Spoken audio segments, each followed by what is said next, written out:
What's up, guys? It's Big Drew, and welcome to my very first episode of a new series I'm going to be doing called Does It Suck? This series is going to be based off of a series from Borderlands 2 by a YouTuber known as Man of Low Moral Fiber. As far as I can tell, he doesn't make videos anymore, but I was a big fan of the content he made in Borderlands 2, and I thought, why not do my own series similar to his, because it seemed like a lot of people really enjoyed it, and I myself really enjoyed it, for sure. It helped me to find what weapons were really good in Borderlands 2, so my goal is to show off some underused weapons and to determine if they're good or not. So for today's episode, we're going to be reviewing the weapon, the Jacob's pistol, known as the Wagon Wheel. Mine is called the Wicked Wagon Wheel. Yours may or may not be called something else, but I'm still not very familiar with the weapon parts in this game. But yeah, this one seems pretty good. 1337 damage. So the red text for this weapon reads, "Keep them doggies rollin'," and the special effect of this weapon is that anytime you hit an enemy with the bullets, they will ricochet in a wagon wheel pattern. I believe it's 8 bullets in like a circular pattern. So for the build I'm gonna be sorry, the build I'm gonna be using is, as you can see here. So, this isn't like a particularly good build. It's just focused on, like, I wanted to boost this particular weapon in as many ways as I could without relying on, like, sniper skills. So I went for pure damage here, and I wanted to heavily utilize Fade Away and hopefully get the most damage I can out of it. So let's get right to it. I'm on the map called the Anvil on Eden 6, and I'm in Mayhem Mode 1 because in non-Mayhem mode, pretty much any weapon is going to be good. So I wanted to get at least some bonus stats on the enemies to make it more fair to determine if this weapon's actually useful or not. As you can see, the modifiers are pretty neutral. So I'm going to get right into it, and yeah, let's see how this weapon performs here in the Anvil. So, as you can see, immediately that guy just got melted with these neutral modifiers on Mayhem 1. So already I'm going to say this weapon probably doesn't suck, but I doubt it's going to be particularly good. So as you can see, this Anointed Zealot is just eating shots. Once I go to Fade Away, it's a different story. But, my preferred strategy when using the Wagon Wheel is to find the tankiest enemy available and just put a bunch of shots into him so that the special effect will proc a lot of times and just melt the other enemies in the area. But so far, this weapon definitely doesn't seem like it sucks. Everything's kind of just getting obliterated, especially in Fade Away. But when it comes to, Mayhem 3... then it's a different story. The reason I'm not doing this in Mayhem 3 is because there's only a handful of weapons that are really good, you need the strongest of the strongest if you want to have some consistent mobbing and bossing. But yeah, 2 or 3 shots is pretty much all I need here to make sure that everything in the area is dying, and not to mention the fact that all of these bullets flying around are... Oh, I forgot to show, actually. So the particular class mod I'm using is the Bounty Hunter class mod. As you can see, it says the flag has a 3% chance to activate any purchased hunt kill skill when dealing gun damage. So, if you look at my build, I do have quite a few hunt kill skills. We have Interplanetary Stalker, we have Second Intention. Well, I don't have this one, but I also have this Big Game, which boosts your kill skills. So... anytime, there's lots of bullets on screen at any point, basically, because of the special effect of this weapon. So if all of them are flying around and hitting enemies, if you look at my bar on the bottom, you'll see I have lots of these hunt skills proccing at any given time, which is just boosting my damage. So if you're playing Flak, I would definitely recommend the Bounty Hunter class mod if you're going to use this weapon. So yeah, we're just going to continue making our way through the Anvil. So far we've had no trouble whatsoever. Even the anointed enemies are melting from this thing. And I gotta say, I'm honestly a bit surprised. When I first decided to do this weapon, I didn't think it would be performing nearly this well, but we've had little to no difficulty so far. Most enemies are dying in 1 or 2 or 3 shots, and even the anointed enemies go down fairly quickly. So yeah, before we make our final judgment, I just want to continue a little ways through, make some progress here in the Anvil. So the reason I picked this map is because it's predominantly human enemies in large quantities. You're also going to be getting lots of anointed and badass enemies. I mean, if you've played through the main story of the game, you probably noticed that this was not a particularly easy area to clear on your first try, especially if you're playing in Mayhem mode. But yeah, again, like I said, so far very few difficulties, especially, like, this weapon definitely, I would say, is probably best on Flak or Amara. But, I mean, I would say Flak, probably, just because with Fadeaway you can get behind people, you guarantee those crits, because as a Jacob's weapon, critical hits are really what you care about when you're going for big damage.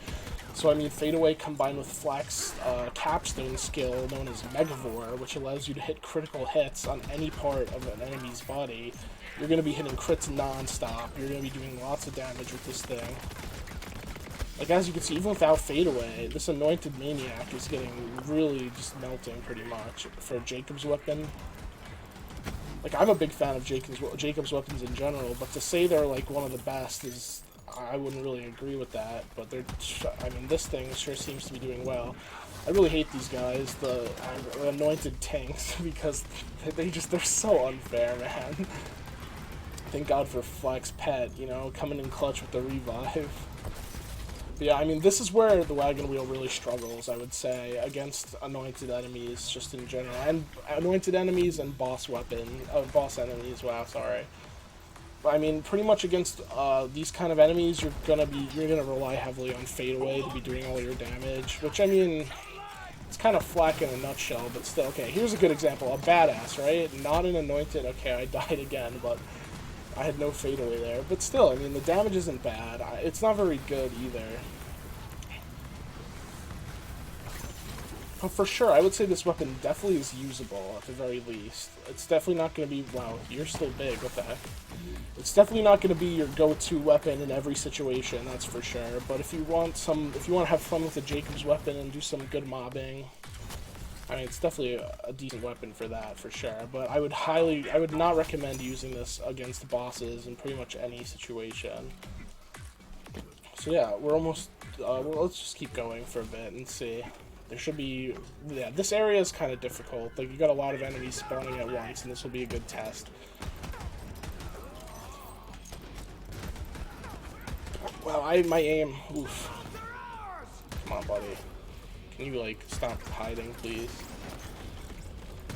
Alright, well, see, if you could aim better than me, which is probably not very hard, I'm sure that you'll see even more success than I've seen so far with this thing.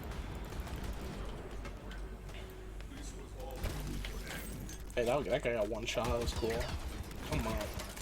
But yeah, so my thoughts on the weapon so far, it's definitely usable. It's not even close to being one of the worst weapons in the game. But at the same time, not the greatest. I wouldn't recommend, like, you definitely have better choices when it comes to Jacob's pistols. Like, I really like the Flood, the Duke. I don't know if the Duck, the Duke, it's one of those two. You know what I mean. What else? I mean, the Unforgiven and the Amazing Grace are both decent, but those are more like snipers than pistols in a lot of ways. Oh, where'd you go? Where'd that badass go? I don't know what happened to him. Oh, that was weird. Yeah, when paired with a good cryo grenade, like the one I'm using, which is a story quest reward after you defeat Aurelia. It's called the Whispering Ice, which spawns 6 sticky cryo grenades. It's good for slowing enemies down in a group. Like, if you could freeze a big group of enemies and then just lay into one of them with the Wagon Wheel, and odds are you're going to hit all of them. Like I said, the Wagon Wheel effect shoots bullets in 8 directions, as far as I know. Like, as you can see, that guy with the shield got kind of wrecked right there. He was at low health when he put his shield back up, but the special effect of this weapon was able to hit him from behind through his shield. Which I mean, that's pretty useful, honestly. Even the badass Maniac kind of gets melted when he's frozen. So yeah, I mean, no good drops, unfortunately, but hey, what are you going to do, right? But yeah, so, honestly, the Wagon Wheel, it's done a lot better than I've expected so far. So yeah, this is going to be the last area I'm going to do, just to show you that you can reliably use this weapon in certain situations to clear even some of the hardest parts of the main story. The hunt is on. Killing my Yeah, because it's a Jacob's weapon, if you're not playing flak, you're definitely just gonna have to aim for the head at all times, because I mean the crit damage is really nice. So I mean, if you don't have the greatest aim, then that would be another reason I would suggest maybe not to use this weapon. But you know, actually, that's not true. As far as Jacob's weapons go, it's actually really forgiving. I mean, in terms of accuracy, because you don't have to hit a headshot to get the special effect. As you can see, I shoot him in the body, and you still get all the ricochets, right? It's like you don't even have to hit the head. It just does a lot more damage when you do. So yeah, that's been the wagon wheel. So my final opinion, this weapon definitely does not suck. I would say it's probably pretty mid-tier. Honestly, like you definitely have a lot of weapons that would you would prefer to use over this one, but at the same time, that doesn't mean it's not good. Like I think you could absolutely get away with using it in a lot of circumstances, and I would recommend you go out and get one for yourselves. Unfortunately, it's a world drop as far as I know. Although actually, there is one way to get it somewhat reliably, and that is with the ludograms for crazy that you give to Crazy Earl in exchange for a weapon. So yeah, I mean, again, this is a class mod I've used, the Rabid Bounty Hunter. I mean, this isn't a particularly good variant of the Bounty Hunter class mod. This Elemental Projector uh, relic really didn't do anything for me. I only really used it for the plus 40% magazine size to boost the mag of the wagon wheel from 5 to 6. The Whispering Ice, like I said, good cryo grenade really helps you when you're using Jacob's weapons. And this is just, you can use any shield you want, but this one I just like because as soon as it breaks, it recharges to full. Here's the build once again if you're interested in using it for yourself. And yeah, I mean, I don't really like using Guardian rank. As you can see, I have 155 unredeemed tokens, because even the few I've put in, it just makes the game too easy for me. So yeah, as you can see, this weapon's pretty good. So yeah, thank you for watching. I hope you learned something about this game or this gun that can help you out. So again, thanks for watching.